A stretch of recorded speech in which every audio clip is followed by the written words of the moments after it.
tauhid menurut para ulama sufi, yang terdiri dari 7 subbahasan. Yang pertama tentang ma'rifatullah, yang kedua mengenai sifat-sifat Allah, kemudian yang ketiga tentang iman, yang keempat mengenai al-arzaq, tentang rezeki, yang kelima tentang al-kufur, ya, kekafiran, yang keenam tentang al-arash, dan bagian terakhir yaitu tentang al-haqqu subhanahu wa ta'ala. Kita berada pada bagian akhir 2 pertemuan sebelumnya.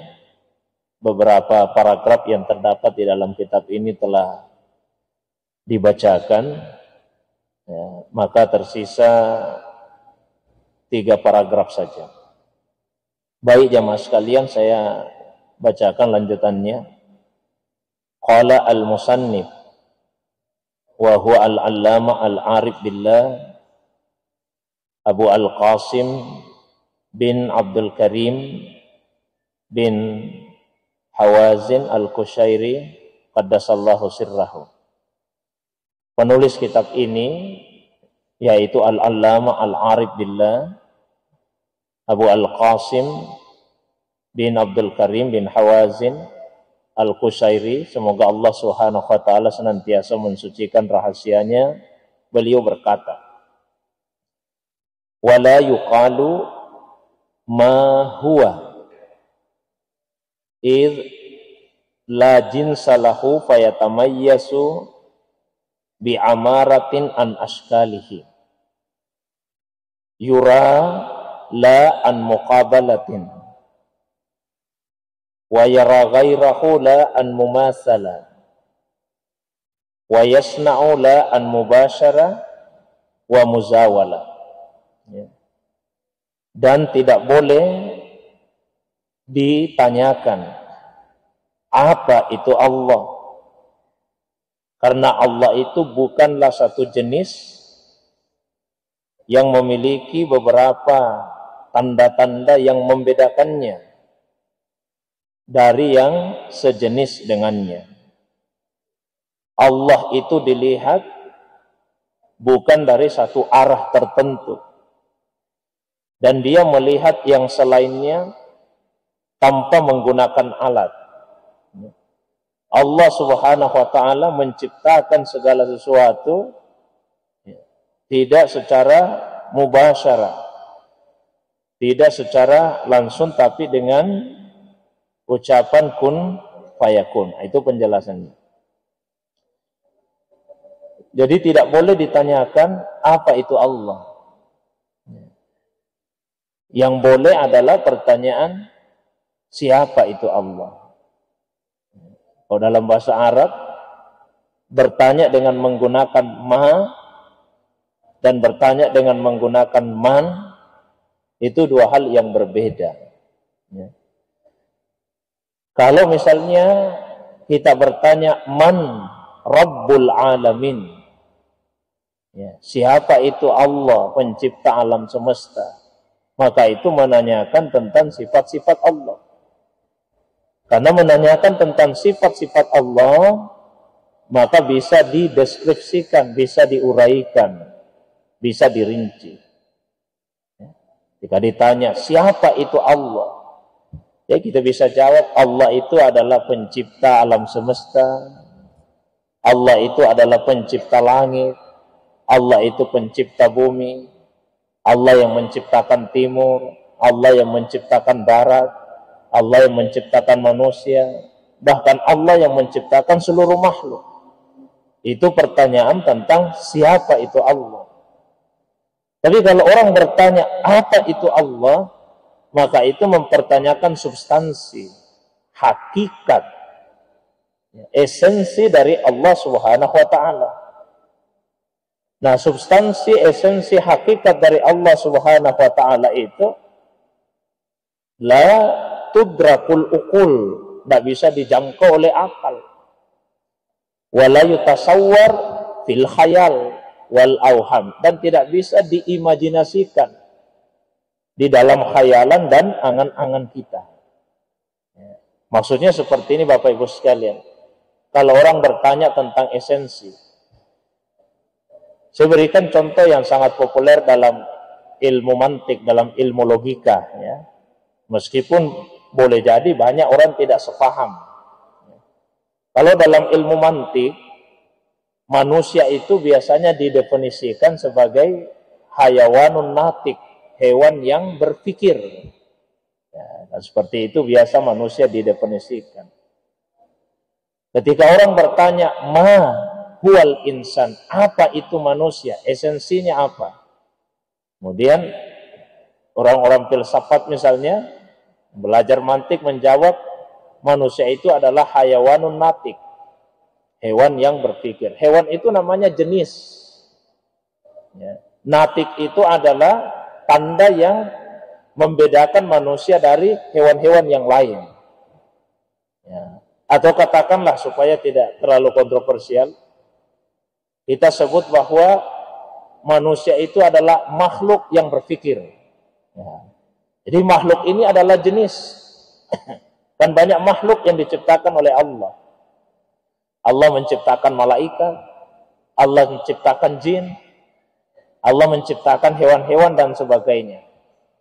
Ya.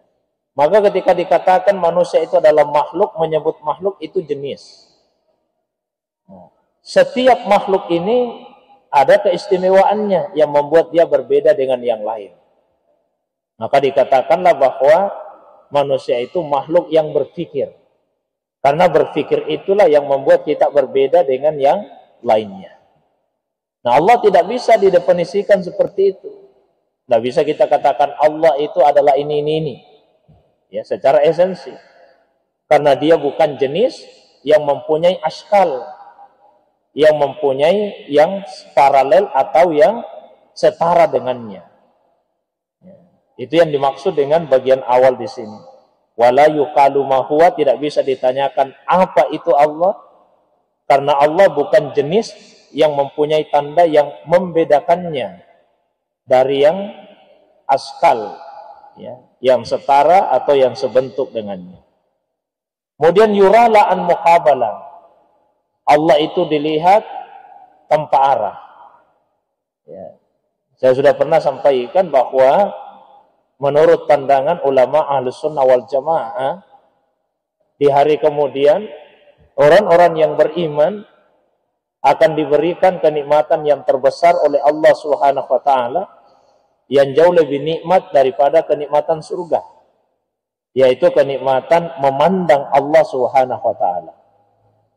Di dalam Al-Qur'an jelas disebutkan, wujuhu yauma idzin nadirah, wajah-wajah pada hari itu berseri-seri, ila rabbiha nazira, kepada Tuhannya lah mereka memandang. Jadi akhirat, ya, manusia itu akan dilihat oleh para penghuni surga. Di dunia, menurut pendapat sebagian ulama, ketika Rasulullah Mi'raj, beliau juga melihat Allah Subhanahu wa taala. Ya. Tapi Allah itu dilihat bukan pada arah tertentu. Seperti kita melihat benda-benda. Kalau misalnya kita melihat mimbar kan ada arahnya. Oh, saya melihat mimbar di hadapan saya. Kita melihat misalnya lampu yang tergantung di atas, saya melihat lampu ada arahnya. Dia ada di atas. Kita melihat lantai itu ada arahnya di bawah. Nah, Allah itu dilihat tanpa ada arah tertentu. Jadi jangan kita membayangkan bahwa kita melihat Allah ada di hadapan kita seperti itu, atau Allah ada di atas kita. Yura la an muqabalah. Allah dipandang tanpa ada arahnya, tanpa ada jihanya. Nah, dikatakan di depan dan seterusnya. Ya. Karena kalau Allah Subhanahu wa taala punya arah, maka itu artinya dia bertempat. Ya. Dia butuh tempat. Dan itu adalah sifat makhluk yang dinafikan secara tegas di dalam Al-Quran.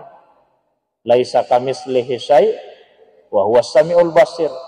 Tidak ada sesuatu yang semisal dengan Allah, dan dia maha mendengar dan maha melihat. Sebaliknya Allah memandang makhluk tanpa mumasalah, tidak seperti yang lainnya. Sebagian kitab, karena kitab itu Pak dicetak ada beberapa versi, sebagian kitab menyebut mumakalah, maksudnya apa? Tanpa menggunakan alat. Kalau kita ini manusia melihat, ada alat yang kita gunakan, mata, Pak. Kita melihat pakai mata. Nah, Allah itu melihat makhluknya tanpa menggunakan alat tertentu. Ya. Dikatakan Allah juga melihat dengan satu alat yang tertentu. Ya. Meskipun di Al-Quran disebutkan bahwa Allah melihat dengan bi'ayunin. Ya. Tapi ayun di situ adalah majas. Ya. Di Al-Quran itu banyak bahasa majas, bahkan lebih banyak daripada bahasa yang hakikat. Dan itu dipahami dengan baik oleh orang-orang Arab dahulu di masa Nabi. Karena zauq rasa bahasa mereka yang mendalam. Beda ketika orang-orang Ajam non-Arab masuk Islam. Baca Al-Quran, mereka tidak paham majas. Sehingga ayat-ayat Al-Quran dipahami secara zahirnya. Dari situlah muncul paham mujassimah. Yang memandang Tuhan itu seperti jisim, seperti tubuh. Ya, muncullah misalnya pandangan bahwa Tuhan bertempat di atas langit. Itu karena melihat ayat Al-Quran dengan bahasa yang secara zahir, tidak memahami majas. Ya, pendapat seperti ini juga sesungguhnya yang dianut oleh orang-orang Yahudi. Orang Yahudi itu yang paling menjisimkan Tuhan. Ya. Mereka sampai meminta kepada Nabi Musa alaihissalam supaya Tuhan itu mereka bisa lihat dan dibuatkan Tuhan. Mereka minta kepada Harun ketika Nabi Musa menemui Allah di Bukit Tur Sinai untuk dibuatkan Tuhan, karena mereka mau melihat dengan mata kepalanya. Akhirnya karena permintaan itu tidak mungkin dipenuhi oleh Harun alaihissalam, mereka membuat sendiri Tuhan itu. Dibuatlah patung, ya, yang bentuknya seperti anak lembu, anak sapi. Nah, itu yang kemudian disembah. Jadi sebetulnya penggambaran Tuhan sebagai jisim itu akarnya dari orang-orang Yahudi. Fir'aun yang di kerajaannya banyak tinggal orang-orang Yahudi, kemudian juga terpengaruh seperti itu. Maka Fir'aun juga berpendapat bahwa Tuhan itu dia bertempat di atas langit. Dan Fir'aun pernah berkata kepada Nabi Musa alaihissalam, Musa, buatkan saya tangga sampai ke langit itu supaya saya bisa melihat mana itu Tuhan. Jadi dia menyangka Pak bahwa Tuhan itu dia ada di atas langit bertempat tinggal seperti itu. Sehingga dia mau dibuatkan tangga naik ke atas langit supaya dia bisa melihat Tuhan. Nah, pemikiran seperti ini kemudian juga ikut merasuki sebagian kaum muslimin. Bahwa seakan-akan Tuhan itu ada di langit, tinggal sama-sama malaikat di situ. Yang di langit itu malaikat. Malaikat yang bertempat di atas langit. Kita manusia bertempat di bumi. Jadi jamaah yang dimuliakan SWT, bahasa-bahasa seperti itu banyak di Al-Quran. Jika disebut bi'ayunina maksudnya dalam pengawasannya Allah Subhanahu wa ta'ala. Ya. Kalau orang tidak memahami majas, maka akan terjatuh dalam banyak sekali permasalahan-permasalahan. Termasuk permasalahan dalam akidah. Allah melihat makhluk itu tanpa alat tertentu, tidak ada mata. Tidak seperti kita ini yang punya alat.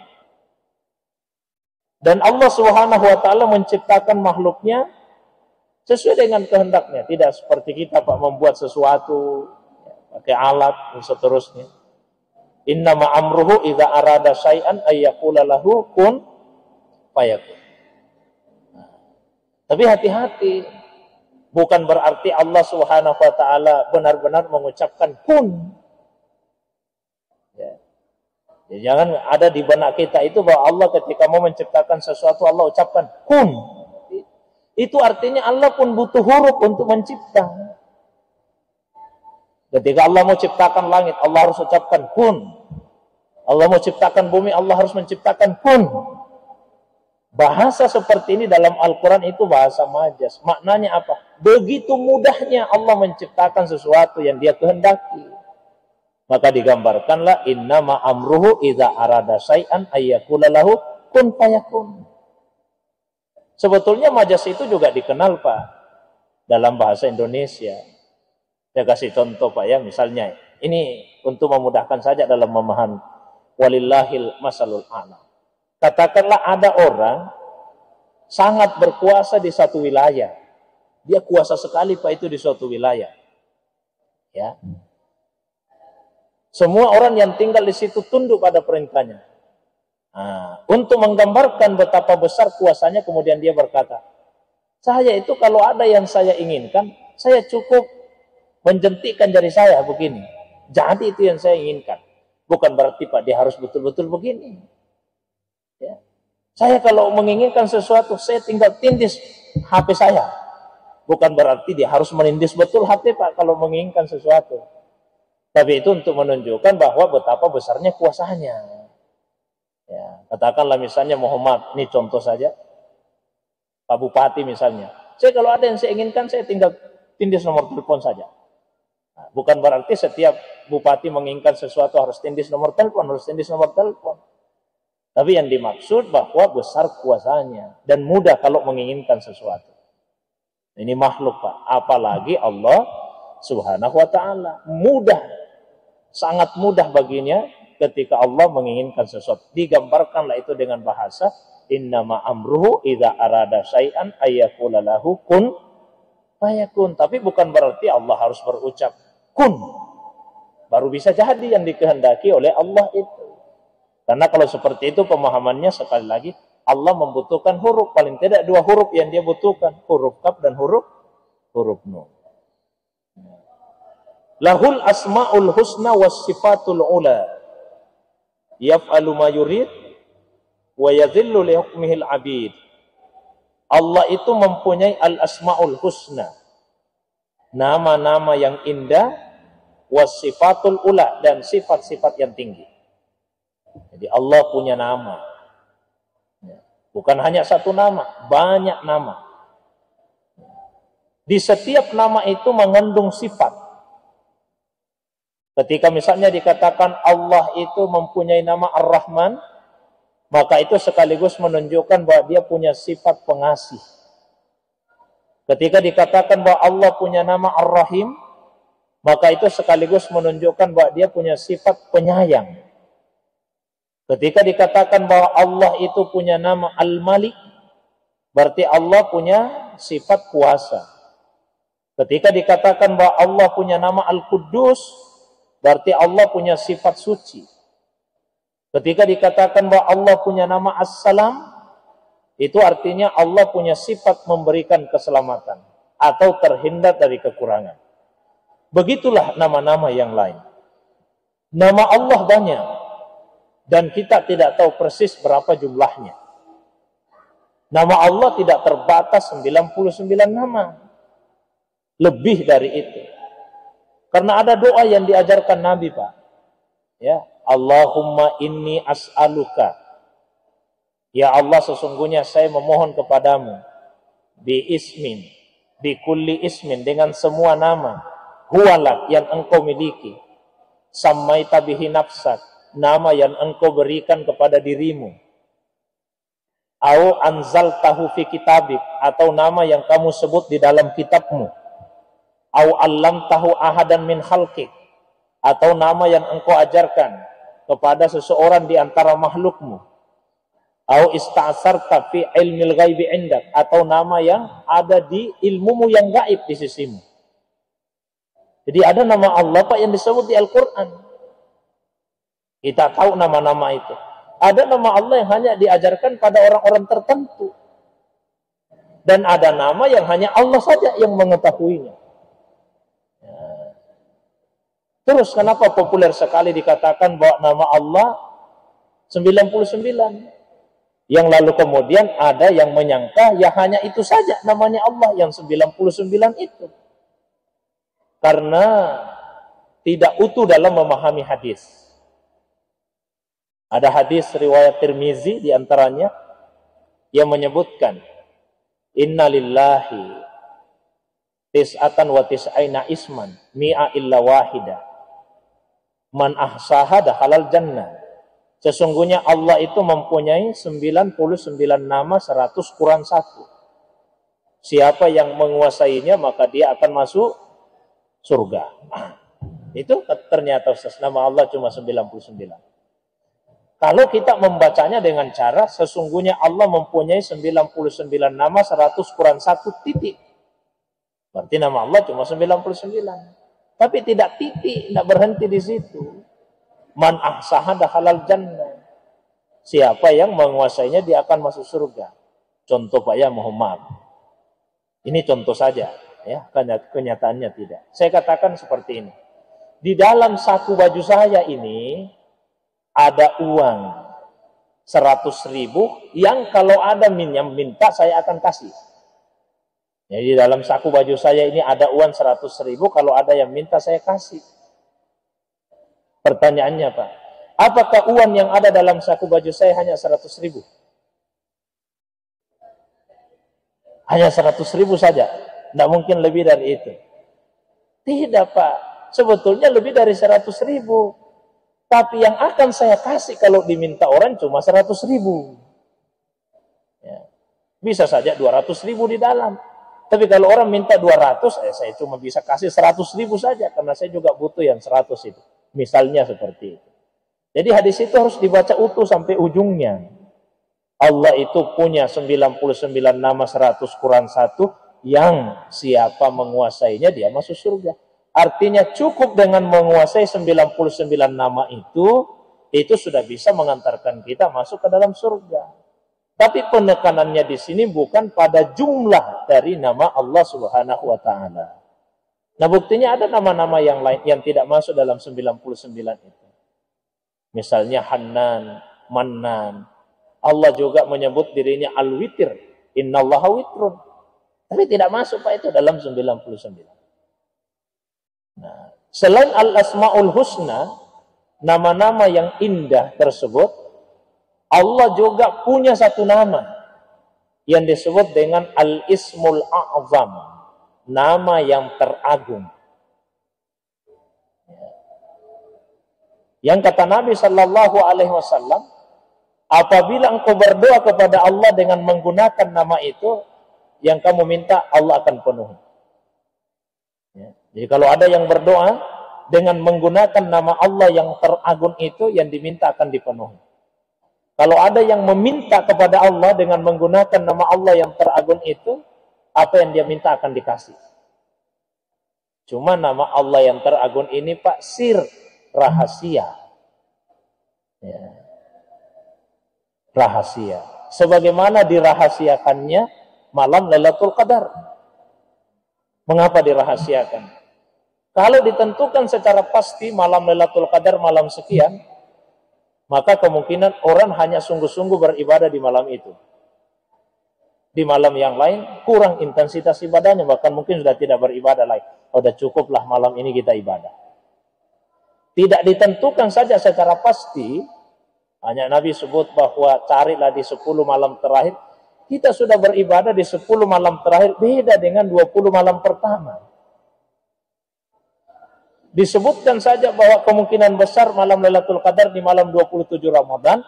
Di malam 27 Ramadan intensitas ibadah itu semakin meningkat. Tidak seperti malam yang lain. Apalagi kalau ditentukan secara pasti malam Lailatul Qadar pasti di malam sekian. Maka orang akan bermalas-malasan ibadat di selain malam itu. Begitu juga lah hikmahnya. Di hari Jumat Pak ada satu waktu rahasia. Di hari Jumat. Yang kata Nabi, kalau ada yang berdoa persis di waktu itu, apapun yang dia minta, Allah akan penuhi. Cuma itu waktu rahasia. Tapi Nabi sebut di hari Jumat, apa saja yang diminta, asal yang baik-baik saja. Ya, jangan meminta yang jelek. Misalnya meminta kepada Allah, ya Allah, itu tetangga saya sudah sangat menyakiti hati saya. Cabut saja nyawanya ya Allah. Tidak boleh. Selama yang baik-baik yang diminta, Allah akan penuh. Itu di hari Jumat Pak, disebut di hadis. Tapi waktunya rahasia. Nah, sekalipun waktu-waktu itu rahasia, begitu juga nama Allah yang A'zam itu rahasia, ulama kita kemudian berupaya untuk menyingkap rahasia itu. Kalau seperti malam Lailatul Qadar, dikatakan malam 27, paling tidak malam ganjil. Ya, kalau waktu-waktu di hari Jumat, ada ulama yang mengatakan ketika khatib dulu di atas mimbar. Ada ulama yang mengatakan setelah selesai salat subuh sampai matahari terbit.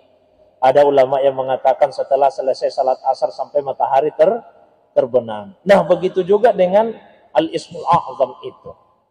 Ada yang menyatakan bahwa nama Allah yang teragung itu ada pada ayat wa ilahukum ilahu wahid.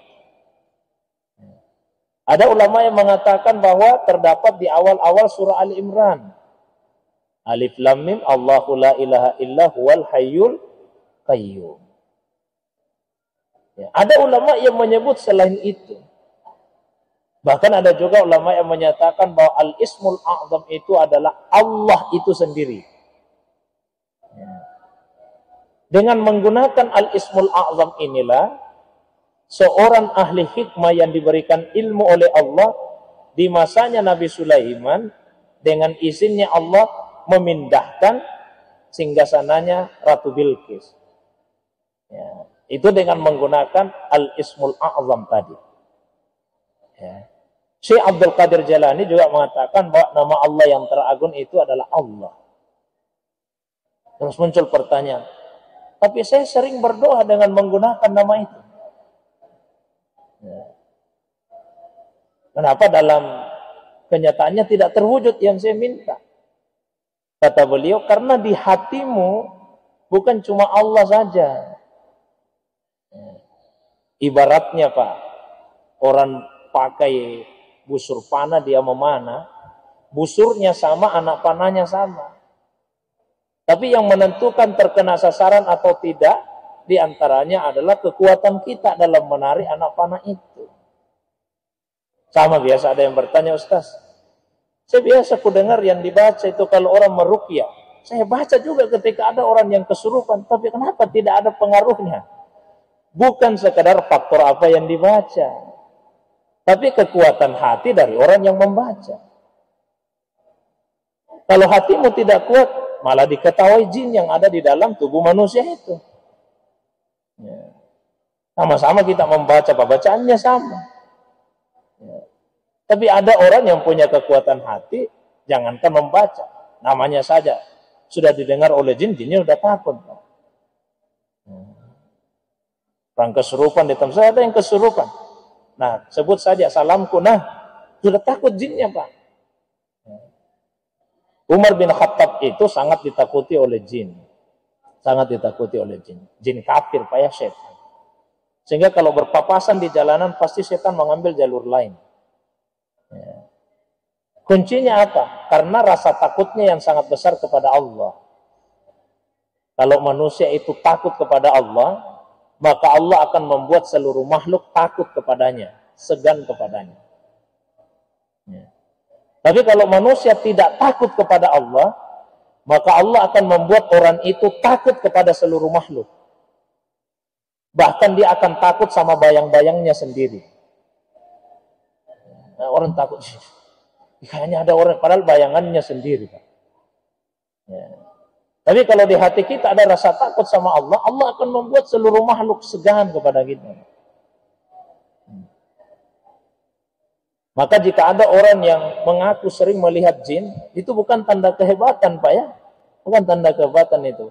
Itu malah artinya dia tidak berwibawa di matanya jin. Nah, kalau orang itu berwibawa di mata jin, jin takut Pak dekat-dekat dia. Tidak mau memperlihatkan diri, malah menjauh. Nah, kalau ada orang sering mengaku, saya desa.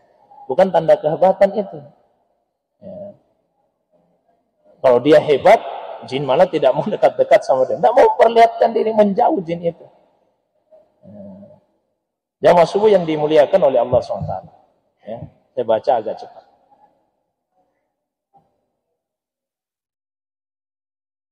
Allah melakukan apapun yang dia inginkan.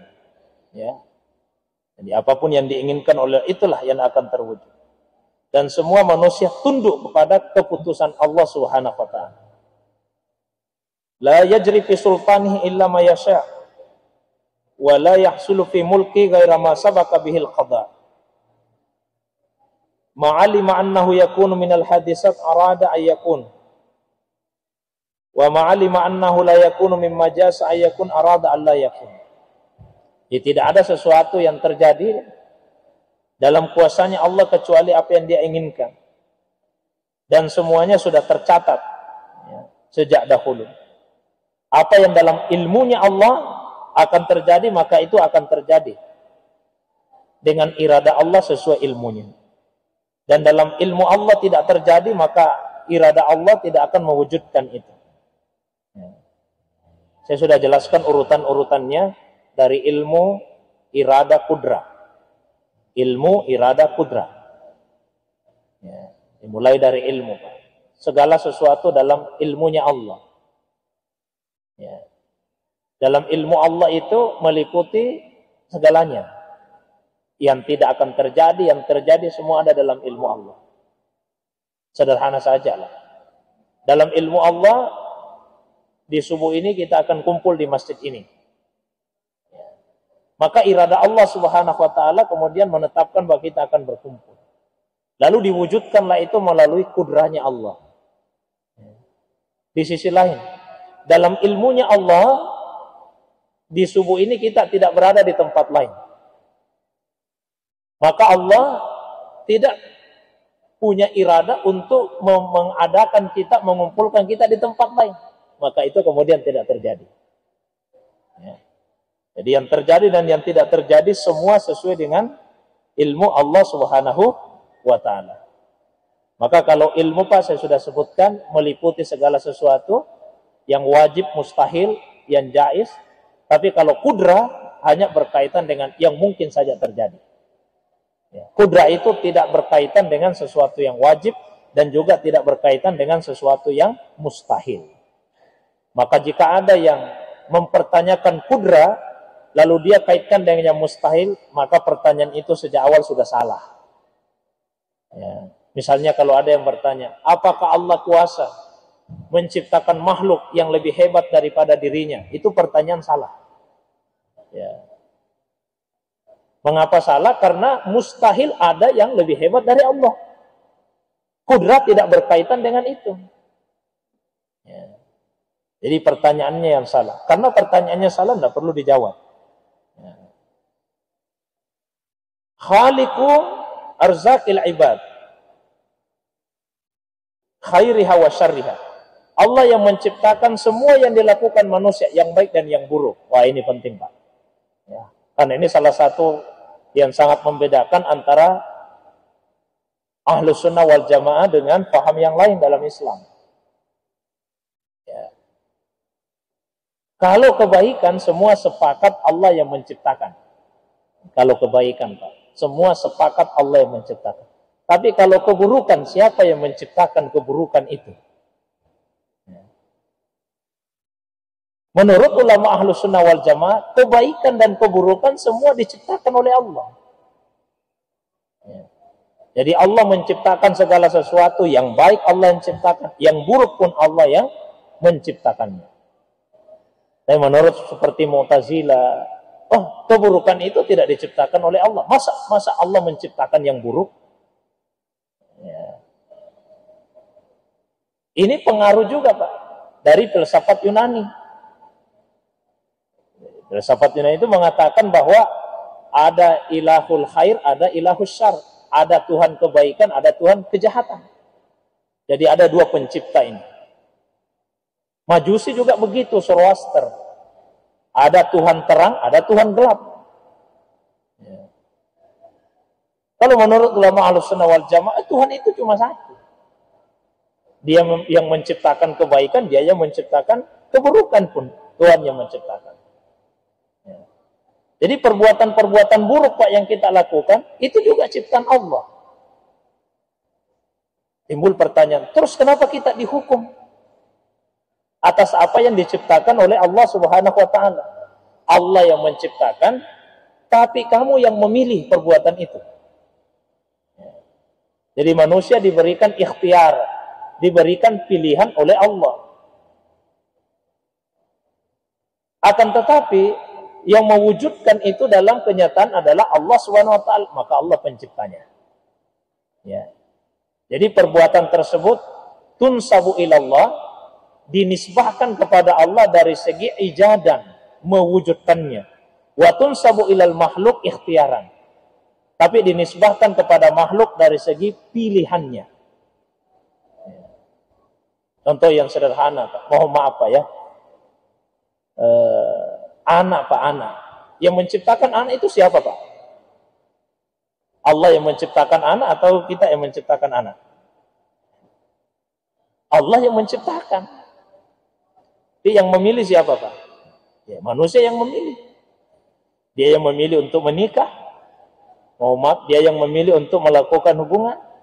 Tapi Allah yang menciptakan anak yang dihasilkan tersebut. Ya.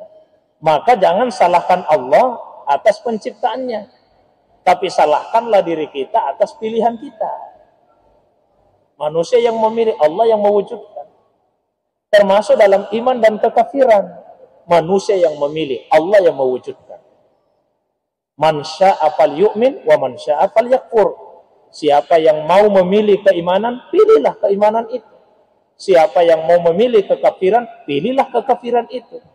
Jadi pilihan iman dan kafir itu di tangan manusia. Manusia yang memilih. Tapi yang mewujudkannya dalam kenyataan Allah. Seandainya Allah mau menghalangi Pak, meskipun katakanlah Abu Lahab memilih kekafiran, tapi kalau Allah mau halangi, Allah bisa menghalanginya. Oh berarti Allah yang mewujudkan itu. Jadi kuasa Allah itu mutlak. Tidak seperti pandangan Mu'tazilah, pandangan ahli filsafat. Kalau seperti itu akan ada dua Tuhan. Tuhan yang mencipta kebaikan, Tuhan yang mencipta keburukan. Tuhan itu satu yang menciptakan segalanya. Mungkin timbul pertanyaan, Pak. Kalau Allah yang menciptakan semuanya, yang baik, yang buruk itu, mengapa Allah tidak menghalangi ketika ada manusia yang memilih kekafiran? Dan kita ini manusia, Pak, yang memilih, tapi Allah yang mewujudkan. Nah, ketika misalnya ada seseorang, katakanlah Syiah, dia memilih kekafiran, apakah Allah kuasa menghalanginya? Jawabannya Allah kuasa. Pertanyaan lanjutannya, mengapa Allah tidak menghalangi? Nah, ini hamba aku, dia mau pilih kekafiran, saya harus halangi. Dia harus pilih iman. Kalau Allah menghalanginya, berarti Allah memaksa. Kalau Allah memaksa, tidak ada gunanya perintah dan larangan. Kita Pak diperintah salat. Ada yang memilih untuk salat, ada yang memilih tidak salat. Apakah Allah kuasa menghalangi ketika ada yang memilih tidak salat? Allah kuasa. Terus kenapa Allah tidak halangi pilihan itu? Ini hambaku, dia memilih tidur ini. Tidak boleh. Kamu tidak boleh tidur. Kamu harus pergi salat. Apakah Allah kuasa? Allah kuasa. Terus mengapa Allah tidak bangunkan saja semua orang? Harus pergi semua salat. Kalau dipaksa Pak, tidak ada gunanya perintah.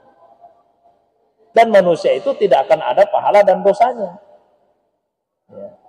Karena apa yang dia lakukan bukan atas dasar pilihannya, tapi atas dasar paksaannya Allah. Matahari dan bulan itu tunduk kepada Allah. Tidak pernah melanggar matahari dan bulan. Dia beredar sesuai dengan garis yang ditetapkan oleh Allah. Adakah pahalanya matahari atas ketundukannya? Tidak ada. Adakah pahalanya bulan atas ketundukannya? Tidak ada. Hujan itu Pak tunduk kepada Allah. Disuruh turun, dia turun. Disuruh berhenti, dia berhenti. Jadi lebih tunduk hujan daripada kita ini. Tapi apakah ada pahalanya hujan atas ketundukannya itu? Tidak ada. Karena ketundukannya bukan pilihannya. Dia tidak diberikan pilihan oleh Allah. Dalam tanda kutip, Allah memaksa dia untuk tunduk. Maka tidak ada pahala atas yang seperti itu. Ya.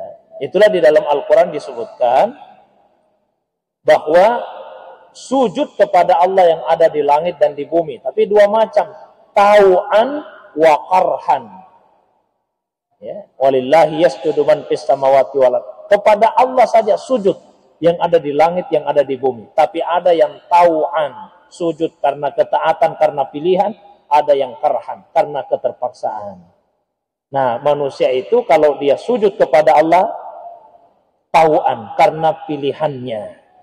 Tapi sekali lagi yang mewujudkan Allah SWT. Hanya ada Pak yang namanya adab. Adab kepada Allah. Jangan juga kita mengatakan segala puji bagi Allah yang telah menciptakan pencuri, yang telah menciptakan pezina, yang telah menciptakan orang yang minum minuman keras. Meskipun kenyataannya begitu. Tapi secara adat tidak boleh. Coba kita baca di Al-Quran. Ma asabaka min hasanatin faminallah. Apa yang menimpamu yang berupa sesuatu yang baik itu dari Allah. Wa ma asabaka min sayyi'atin, dan apa yang menimpamu yang berupa sesuatu yang buruk, famin nafsik, itu dari dirimu. Padahal di surah yang sama, di ayat yang dekat situ Pak, disebutkan kullum min indillah. Katakanlah semuanya dari Allah. Kok bertentangan ini? Allah sendiri yang mengatakan katakanlah semua dari Allah. Tapi di saat yang sama Allah juga mengatakan kalau ada sesuatu yang baik itu dari Allah, kalau ada sesuatu yang buruk itu dari dirimu. Yang kedua itu Pak, adab kepada Allah. Adab kita kepada Allah. Contoh yang lain, mohon maaf, ini untuk semata-mata memperjelas. Semua hewan itu kan ciptaan Allah. Tapi tidak susah juga kemudian kita ceramah, kemudian mengatakan segala puji bagi Allah yang telah menciptakan babi dan anjing. Ya, maaf Pak ya, ini untuk menunjukkan betapa pentingnya itu adab kepada Allah. Ya paling kita bisa masukkan secara umum saja. Segala puji bagi Allah yang telah menciptakan seluruh makhluknya. Maka masuk semua Pak di dalam. Wa mubdi'u ma fil alam minal a'yani wal asar. Allah yang menciptakan semua yang ada di alam semesta ini. Ya, saya baca cepat banget, tinggal sedikit. Wa mursilur rusul ilal umam min ghairi wujub alaihi. Allah yang mengutus rasul tanpa ada yang mewajibkan kepada Allah. Karena ada kelompok umat Islam yang mengatakan yajibu 'alallahi irsalur rusul. Wajib bagi Allah itu mengutus rasul. Loh, Anda siapa mewajibkan sesuatu kepada Allah? Yang mewajibkan itu lebih kuasa daripada yang diwajibkan. Allah mengutus rasul bukan kewajiban bagi Allah, tapi itu adalah rahmat dari Allah. Ya. Jadi karena Allah menyayangi kita, diutuslah rasul. Karena tanpa rasul, kita tidak bisa mengenal Allah dengan pengenalan yang utuh. Tapi jangan katakan wajib bagi Allah untuk mengutus rasul. Ya. Allah mengutus rasul kasih sayangnya kepada manusia. Wa muta'abbidul anam ala lisanil anbiya alaihi wassalatu wassalam bima la sabila li ahadin bil lawmi wal i'tirad alaihi. Allah juga yang mengajari manusia cara beribadah melalui lisan dari para nabinya. Jadi kita diajari cara ibadah. Karena kalau tidak diajari kita tidak tahu bagaimana caranya. Manusia dengan akalnya bisa mengenal, bisa mengetahui ada Allah. Tapi dengan akal saja kita tidak tahu bagaimana caranya beribadah. Ya, sehingga tata cara ibadah itu tauqifi, diterima begitu saja. Bukan sesuatu yang ta'akkuli. Ya. Kata Imam Ali, seandainya agama itu ditetapkan berdasarkan akal, kalau orang mengusap sepatu, yang diusap bagian bawahnya karena itu yang kotor. Ini malah yang diusap bagian atasnya. Kalau pakai akal saja Pak, mohon maaf. Kalau orang kentut, kalau pakai akal mestinya, kalau batal wudunya, kalau orang kentut ya mestinya yang dicuci ya tempat keluarnya angin. Tapi dia kentut, lain yang ditempati keluar angin, lain juga yang dibasuh kemudian. Kalau mau salat, berarti agama itu tidak bisa ditetapkan berdasarkan akal semata-mata. Kita hanya tahu cara ibadah melalui penuturan Rasul. Maka ibadah syaratnya diterima Tuhan tidak banyak, cuma 2 saja. Ibadah apapun yang kita lakukan, syarat untuk diterima Allah cuma dua. Yang pertama ikhlas, yang kedua ittiba. Ikuti tuntunan dari Rasulullah sallallahu alaihi wasallam. Itu saja syaratnya ibadah diterima. Tidak banyak-banyak, cuma dua. Kalau salah satunya tidak terpenuhi, tidak diterima ibadah itu. Ada orang beribadah sesuai tuntunan Nabi, tapi dia tidak ikhlas, ditolak. Ada orang ikhlas, tapi tidak sesuai tuntunan, ditolak juga, Pak. Ada yang salat subuh 6 rakaat.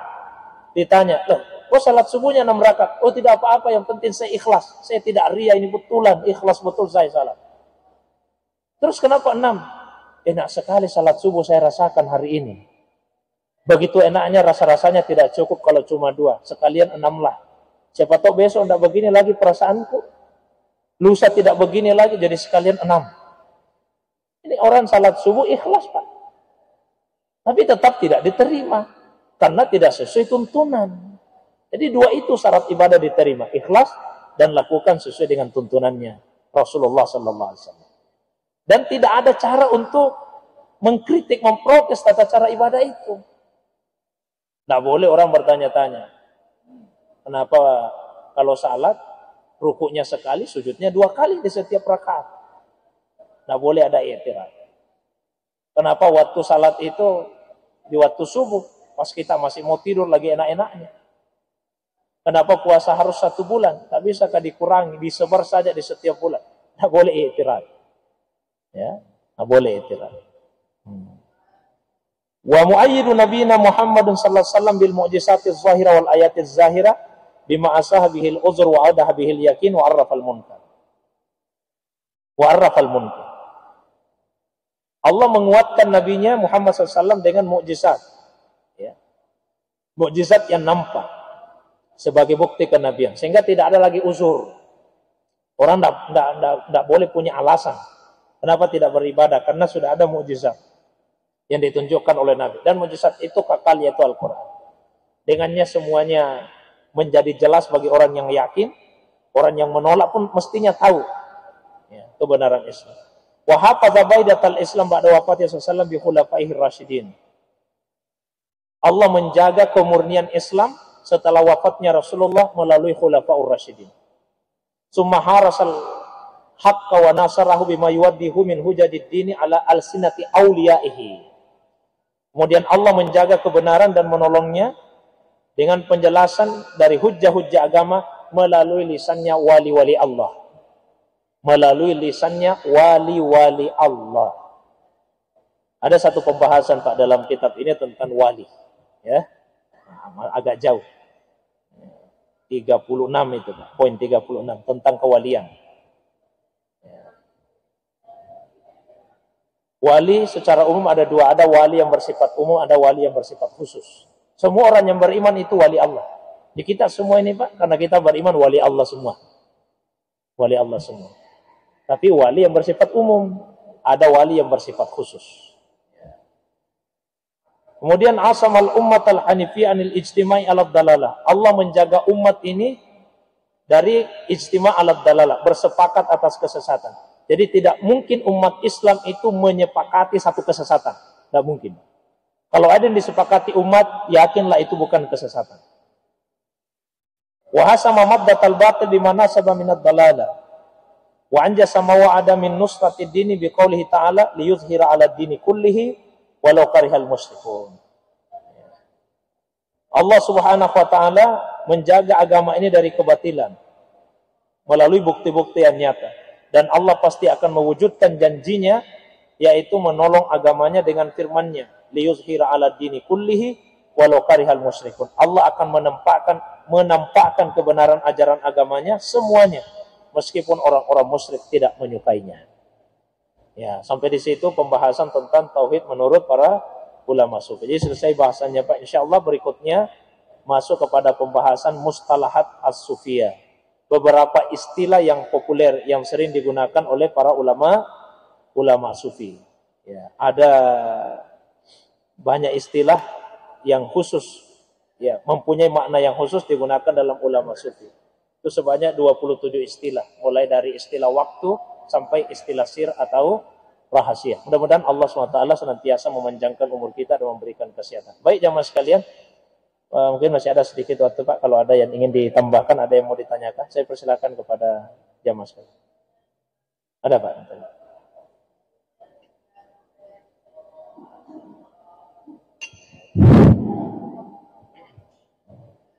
Assalamualaikum warahmatullahi wabarakatuh. Assalamualaikum warahmatullahi wabarakatuh. Tadi dijelaskan bahwa Allah itu tidak menempati ruang atau aras yang ada di atas. Di dalam ayat surah As-Sajdah ada di sini yang mengatakan bahwa yudabbirul amra minas sama'i ilal ardi thumma yarju ilaihi fi yawmin kana miqdaruhu alfa sanatin mimma ta'udun. Yang artinya dia mengatur urusan dari langit ke bumi. Kemudian urusan itu naik kepadanya dalam satu hari yang kepadanya adalah 1000 tahun menurut perhitunganmu. Bagaimana ayat ini Ustaz? Baik. Ya. Ada Pak ya? Ini Pak. Ada yang disebut dengan makan, ada yang dinamakan dengan makanah. Makan dan makanah. Tempat dan kedudukan. Tempat sama kedudukan itu beda. Ya. Kalau makan itu tempat yang bersifat fisik. Makanah itu kedudukan yang bersifat non fisik. Ya. Jadi kalau misalnya katakanlah kita kumpul di satu hotel Pak ya, kita kumpul di satu hotel. Yang punya beberapa tingkat. Lalu Bapak Bupati dia menempati tempat yang paling di atas Pak. Terus ada yang mengatakan saya mau naik ke atas, mau ketemu Pak Bupati. Itu ke atas yang dimaksud ke atas makan, tempat yang berbentuk fisik atau makanan Pak? Fisik Pak ya, ya fisik karena Pak Gubernurnya ada di atas. Ya. Pak Gubernurnya ada di atas maka dia naik ke atas itu. Tapi kalau misalnya kita kumpul-kumpul begini, ada masalah kita hadapi Pak. Gimana solusinya ini? Gampang itu. Gampang Pak. Gimana caranya? Bikin proposal. Buat proposal. Nanti saya hadapkan ke atas. Ke Pak Gubernur. Ketika kita mengatakan, ini bukan di hotel lagi Pak. Kita kumpul di masjid sini Pak. Ini. Ada masalah ini masjid mau dibangun. Ini apa mau direhab, direnovasi. Gimana caranya ini? Nah kita masih kurang sekali. Oh gampang itu. Bikin saja proposal Pak. Nanti saya hadapkan ke atas, ke Pak Gubernur. Ketika kita mengatakan menghadapkan ke atas, maksudnya sama dengan yang tadi, tempat juga Pak. Kan bukan Pak ya. Maksud kita itu ke atas, karena kedudukannya yang tinggi. Itu namanya majas, kayak bahasa. Jadi di Al-Quran setiap kali kita baca ayat yang memberi kesan bahwa Allah di atas, yang dimaksud itu semuanya makanah kedudukan, bukan makan. Ya. Semua ayat di Al-Quran, kalau sudah mengatakan atau memberi kesan Allah di atas, semuanya itu adalah makanah kedudukan. Tidak ada satupun yang berarti makan tempat secara fisik. Ya. Itu kekeliruan orang-orang Wahabi. Karena tidak memahami majas di Al-Quran, begitu baca tempat, di atas, di aras,